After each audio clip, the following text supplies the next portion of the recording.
Hello, एक आवश्यक सूचना। हमारे पूजा समिति के जितने भी सदस्यगण हैं, कृपया भीड़ भाड़ को देखते हुए अपने अपने साइड में चले, ताकि किसी भी भक्तजन को आने जाने में कोई परेशानी ना हो। और हम सबसे कहना चाहेंगे, डीजे संदीप राजनीति तमकुही राज कुशीनगर। चलिला फाटा फायर होई गोली, जे सरस्वती माई के नारा न बोली। चलिला फाटा फायर होई गोली, जे सरस्वती माई के नारा न बोली।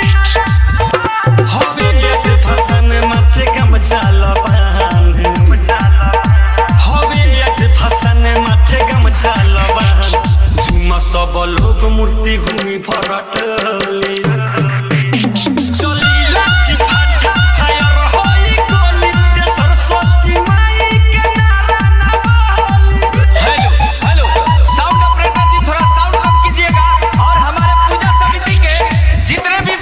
डीजे संदीप राजनीति तमकुही राज कुशीनगर।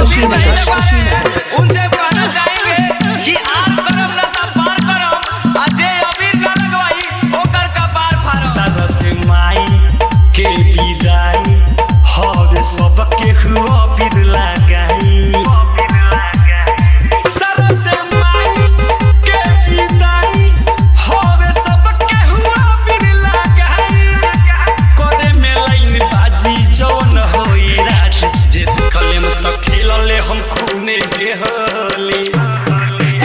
चलिला फाटा फायर होई गोली, जे सरस्वती माई के नारा न बोली।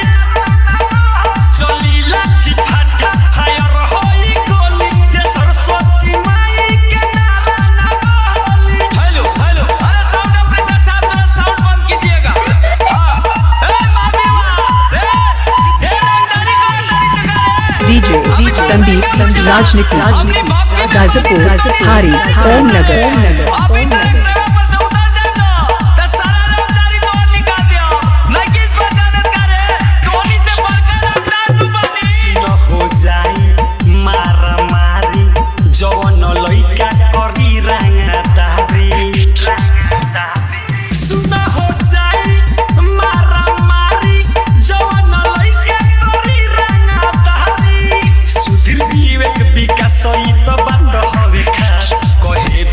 राज के हुकी के ना ढोली।